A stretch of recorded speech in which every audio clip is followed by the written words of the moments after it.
Hello friends, हम पढ़ रहे हैं राजस्थान का इतिहास। राजस्थान के इतिहास के अंदर कला और संस्कृति का टॉपिक हमने स्टार्ट किया था।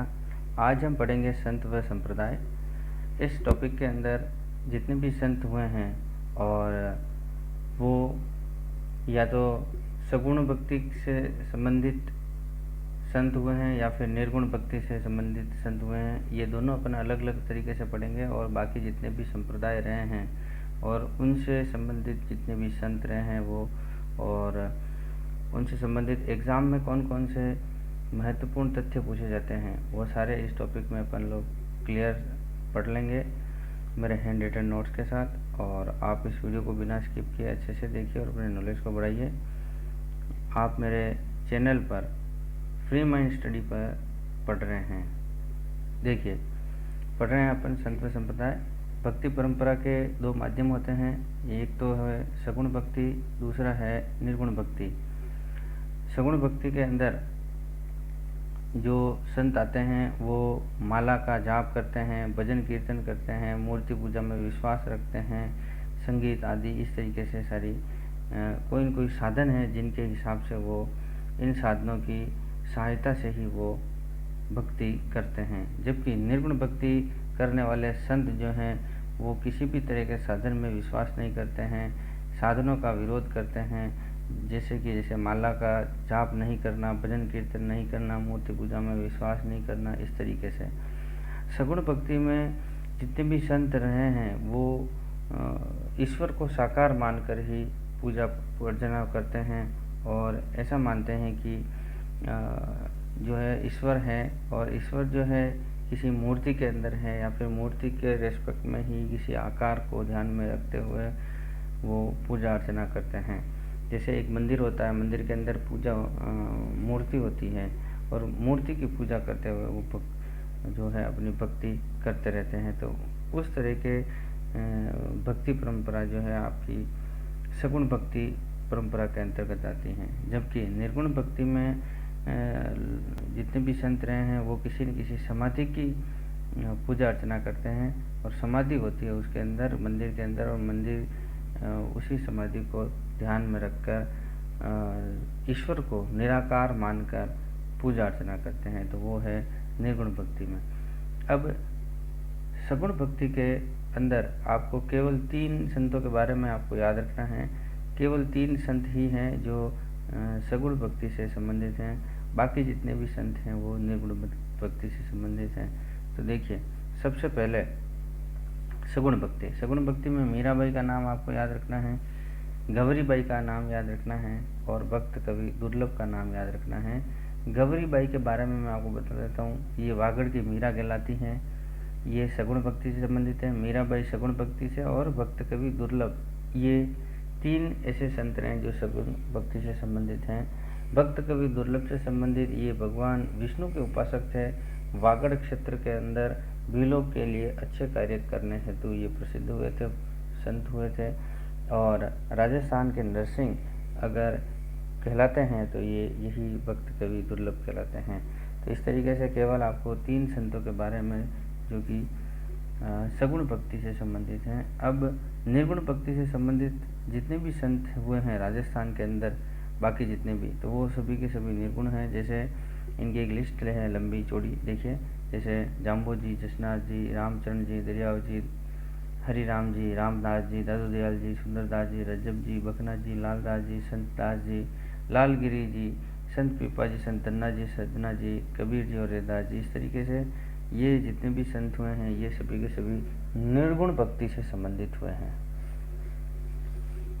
अब इनके बारे में भी आगे हम डिटेल में पढ़ेंगे, लेकिन अब थोड़ा सा हम जिस तरह से संतों के बारे में हम एक बेसिक जानकारी ली और उनके कौन कौन से संत हुए हैं, उसी तरीके से अब हम पहले एक संप्रदाय से संबंधित बेसिक जानकारी ले लेते हैं और पहले इसमें कौन कौन से संप्रदाय हुए हैं उनके बारे में पढ़ते हैं। देखिए, 2 तरह के संप्रदाय सबसे पहले आपको याद रखने हैं। एक तो है शैव संप्रदाय, दूसरा है वैष्णव संप्रदाय।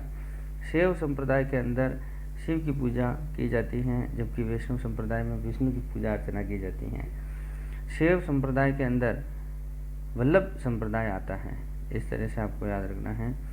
और जो शैव संप्रदाय और वैष्णव संप्रदाय है, इसके अंदर जितने भी संत हुए हैं वो सभी के सभी सगुण भक्ति से संबंधित हुए। कौन से संबंधित? सगुण भक्ति। तो याद रखिए, जैसे यमुनाचार्य, रामानुज, रामानंद, निम्बाकाचार्य, माधवाचार्य, ये सभी के सभी आपके सगुण भक्ति से संबंधित रहे हैं। अब ऐसे संत जो सगुण भक्ति और निर्गुण भक्ति दोनों में विश्वास करने वाले या फिर मिश्रित भक्ति को अपनाने वाले जितने भी संत हुए, देखिए संत मावजी, चरणदास जी और हरि सिंह साकला, ये तीन संत ऐसे हुए हैं जो दोनों भक्ति के मार्ग हैं, सगुण भक्ति और निर्गुण भक्ति, उन दोनों परंपराओं को मानने वाले संत हुए। जैसे संत मावजी जो कि पागड़ के धनी कहलाते हैं, ये निष्कलंक संप्रदाय से संबंधित थे। चरणदास जी जो कि चरणदासी संप्रदाय, और हरि सिंह साकला जो कि निरंजनी संप्रदाय से संबंधित हुए थे। राजस्थान का अगर वाल्मीकि हरि सिंह साकला को कहा जाता है, यही हरि सिंह साकला आगे जाके हरबूजी साकला के नाम से पहचाने गए। तो आपको इस तरीके से याद रखना है। अब डिटेल में पढ़ रहे हैं हम लोग शैव संप्रदाय। ये शिव जी की पूजा अर्चना क्या करते हैं, शिव की पूजा में विश्वास रखते हैं, शिव को रूप, स्वरूप और अवतार के रूप में पूजा अर्चना करते हैं। दक्षिण भारत में शैव संत हैं, उनको नयनार कहा जाता है। आपको याद रखना है नयनार, क्या नाम याद रखना है? नयनार। अब शैव संप्रदाय से संबंधित जैसे नाथ संप्रदाय, लकुलिश संप्रदाय जिसको पाशुपत संप्रदाय भी कहते हैं, कापालिक, लिंगायत और कश्मीरी शैव, ये सभी के सभी इसी शैव संप्रदाय के अंतर आते हैं। देखिए नाथ संप्रदाय, नाथ संप्रदाय के अन्य संप्रदाय से संबंधित देखिए, जैसे योग संप्रदाय, अवधूत संप्रदाय, सिद्धमत सिद्ध मार्ग संप्रदाय। इस नाथ संप्रदाय के प्रवर्तक जो रहे हैं वो प्रवर्तक मत्स्येंद्र नाथ हुए हैं। इनको ही योगिनी कोल नाथ मुनि या लुई सिद्धपाद जो कि तिब्बत के हैं, ये इन्हीं को कहा जाता है। योग और योगा के अंदर दो तरीके से आपको अंतर समझ में आना चाहिए। योग तो एक जगह बैठकर किया जाता है, जबकि योगा शारीरिक व्यायाम है। आपको अंदर इन दोनों के अंदर अंतर पता होना चाहिए। भगवान शिव से संबंधित आपको आदि योग या आदिनाथ के बारे में पता होना चाहिए। इस नाथ संप्रदाय का सर्वाधिक जो महत्व है वो सर्वाधिक महत्व योग को दिया था इन्होंने। मत्स्येंद्र नाथ के दो शिष्य हुए थे, एक तो गोरखनाथ जी, दूसरे जालंधर नाथ जी। और गोरखनाथ जी के बारे में आपको पता होना चाहिए, ये हठ योग के प्रवर्तक माने जाते हैं। इनके शिष्य राजा भर्तृ हुए थे, आपको याद रखना है। इनकी समाधि या दूना सरिस्का के जंगल में है, अलवर में। तो ये हठ योग से संबंधित रहे हैं गोरखनाथ जी। जबकि जालंधर नाथ जी जो कि जालोर दुर्ग के सामने नाथ संप्रदाय का मंदिर बना हुआ है, जालोर शिव मंदिर, जिसको सिरे मंदिर के नाम से भी जाना जाता है, और उसको ही इन्होंने जालंधर नाथ जी ने अपना केंद्र बनाया था। अब आगे देखते हैं, जैसे हम नाथ संप्रदाय के प्रमुख पंथ कौन कौन से हैं। देखिए, एक तो है वैराग पंथ और दूसरा है मान पंथ या पाव पंथ। वैराग पंथ पुष्कर के निकट है, राता डूंडा नामक स्थान, और ये नागौर के अंदर पड़ता है। जबकि मान या पाव पंथ का प्रमुख पंथ जो है, इसका मुख्य मंदिर वो महामंदिर और उदय मंदिर जो कि जोधपुर में है, ये 80 खंभों से निर्मित हैं, जो कि महाराजा मानसिंह जी ने बनवाया था।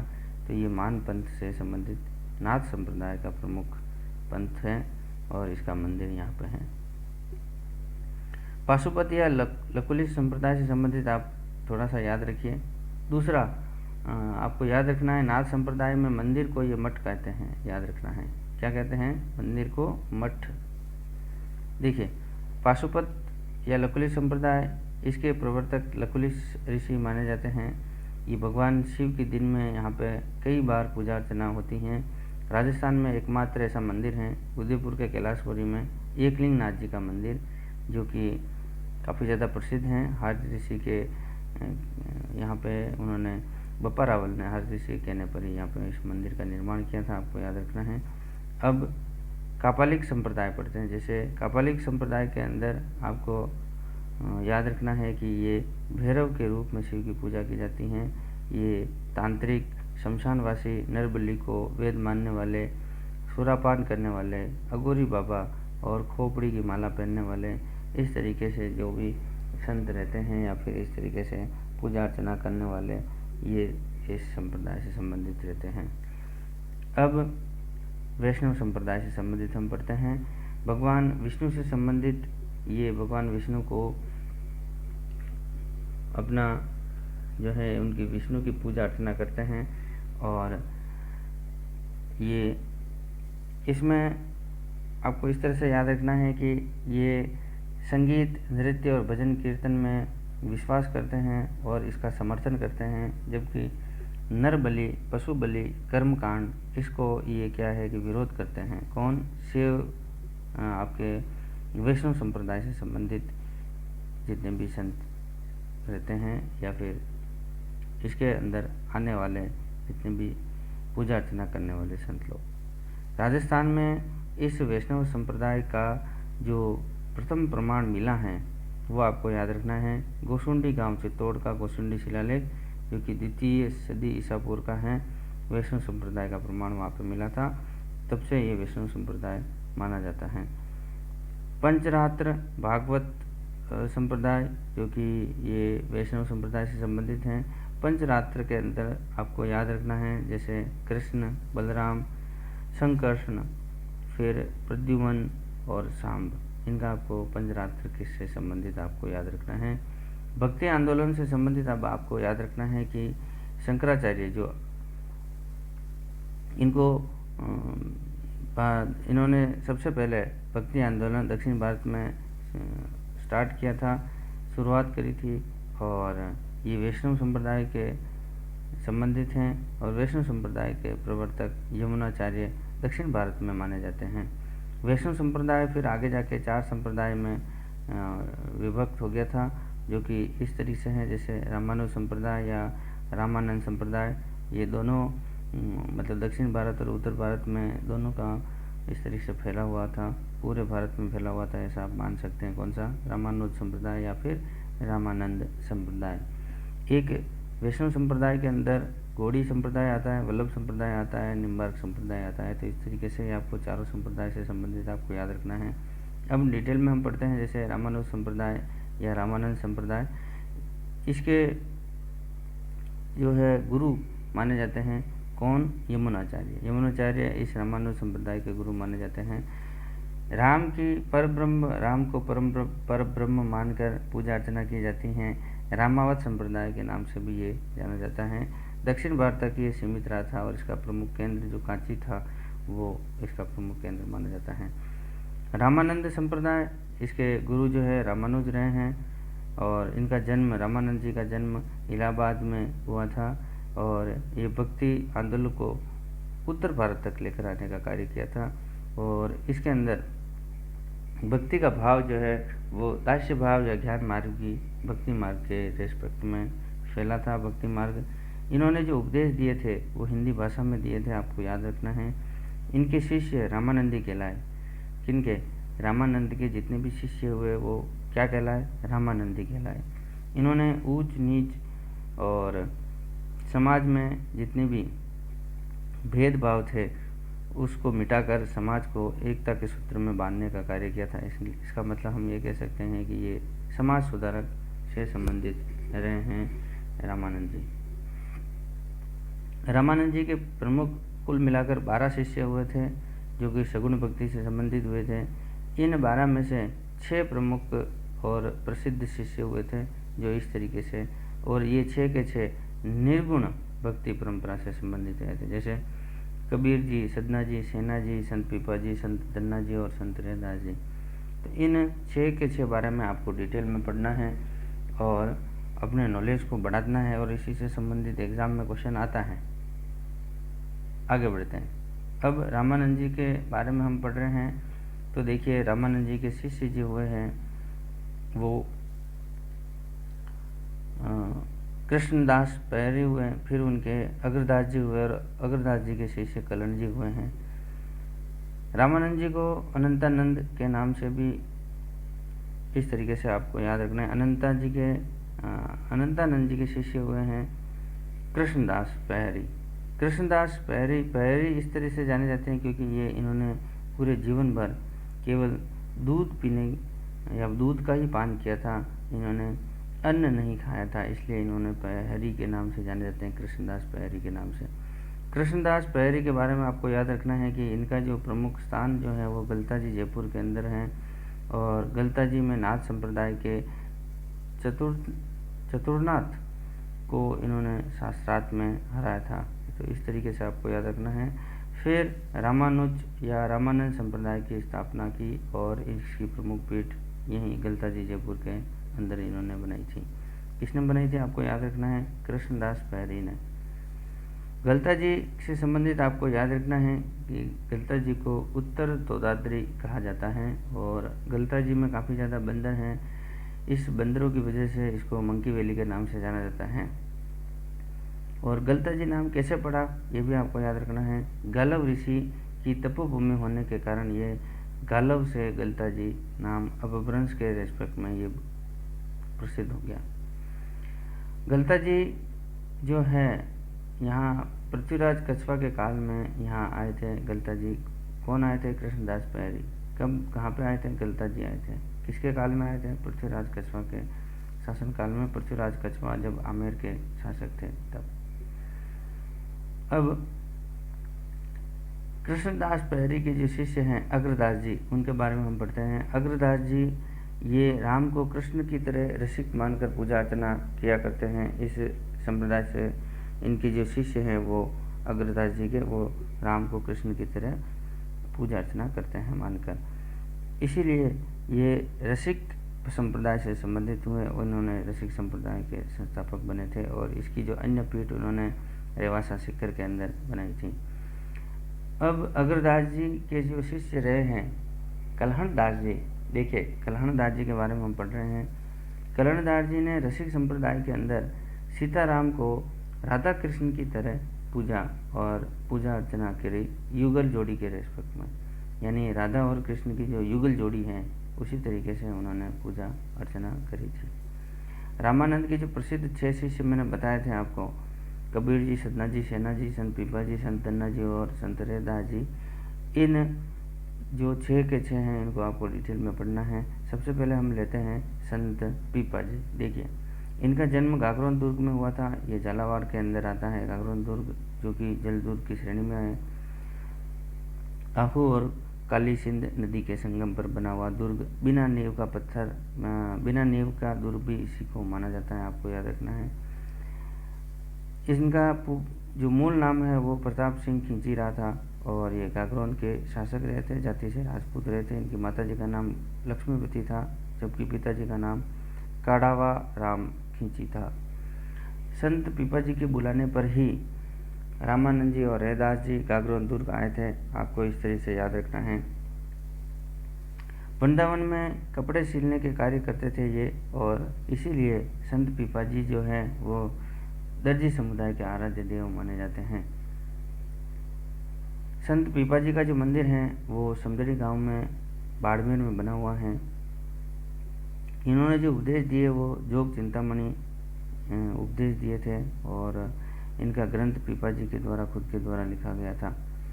संत पीपा जी की गुफा काफ़ी ज़्यादा प्रसिद्ध है, जो कि टोडा रायसिंह टोंक के अंदर है। यहीं पे इनकी मृत्यु हुई थी।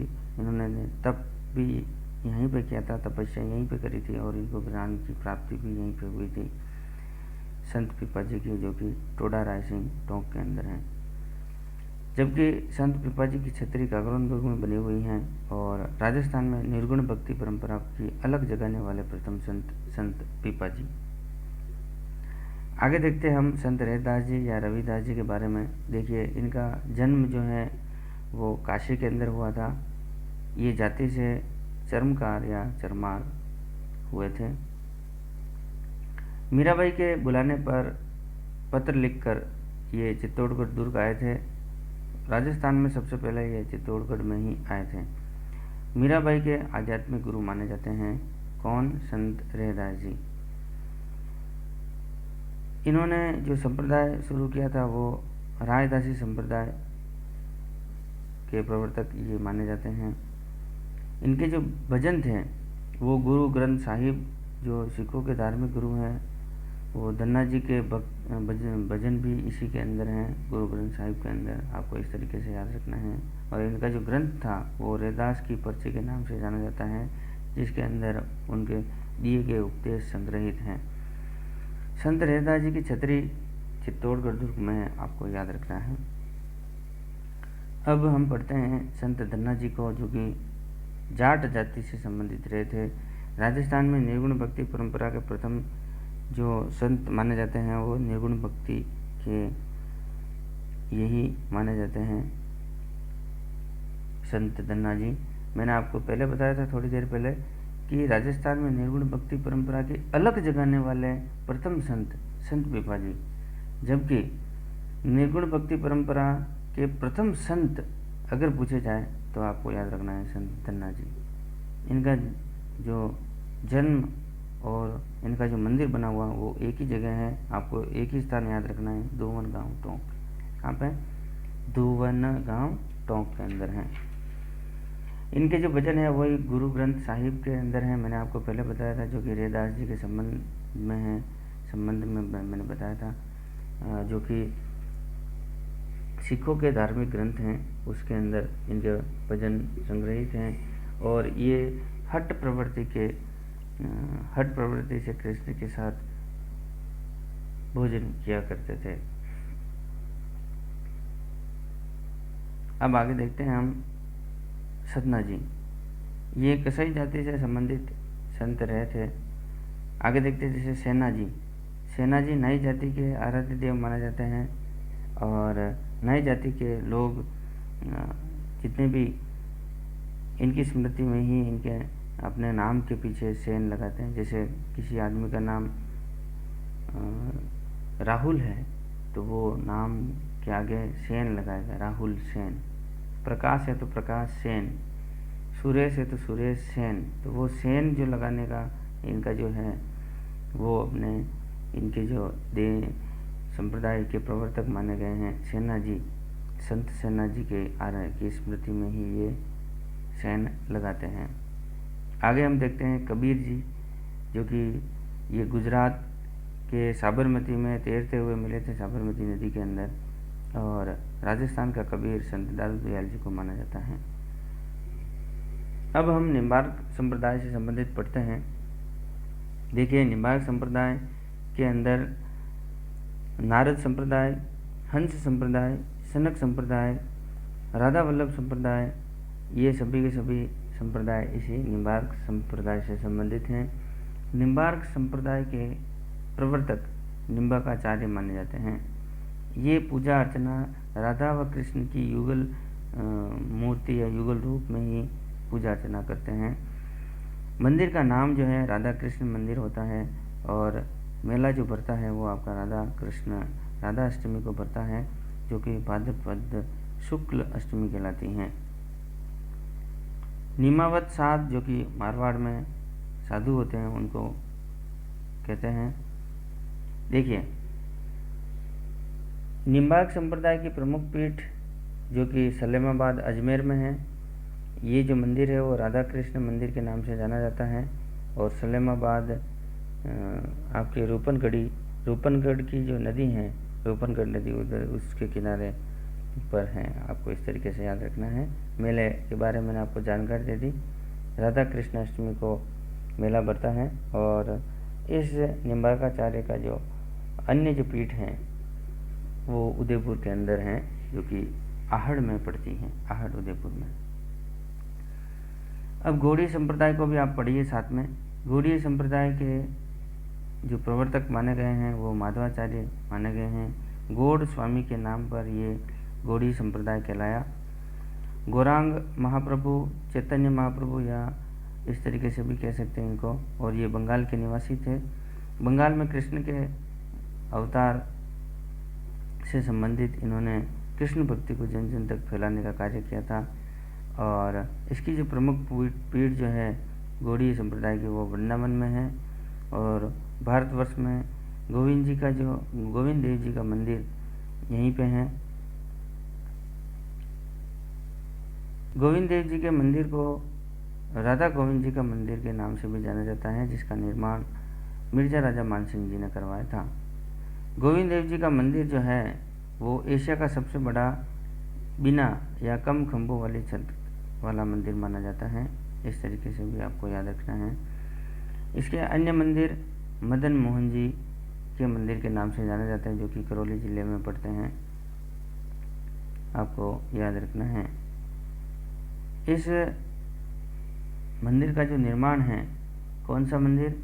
गोविंद देव जी का मंदिर। इस गोविंद देव जी के मंदिर का निर्माण सवाई जयसिंह जी ने करवाया था, जो कि आमेर के कछवार राजवंश से संबंधित राजा हुए थे।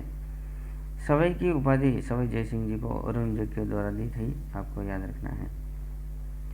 मदन मोहन जी का मंदिर मैंने आपको अभी बताया था, करौली के अंदर है। और एक मदन मोहन जी का मंदिर जो कि भरतपुर के अंदर है, जो कि वल्लभ संप्रदाय से संबंधित है।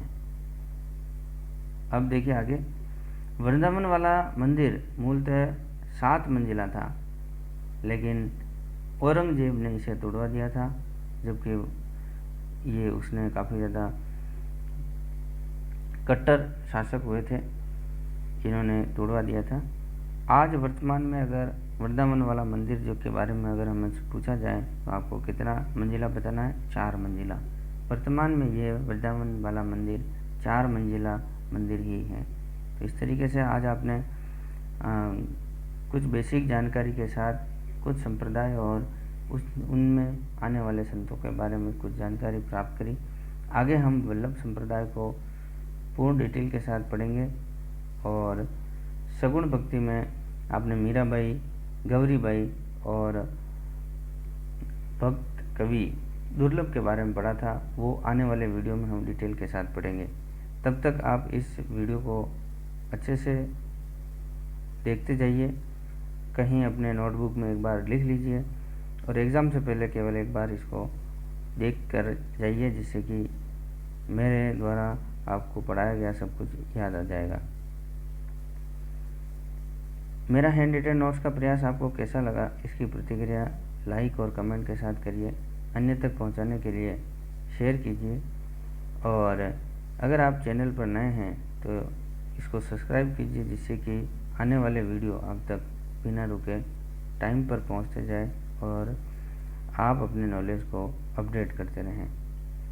चलिए मिलते हैं, इसी का दूसरा भाग आएगा, उसके लिए इंतज़ार कीजिए। और इस वीडियो को देखने के लिए बहुत बहुत धन्यवाद। मिलते हैं, तब तक नमस्कार।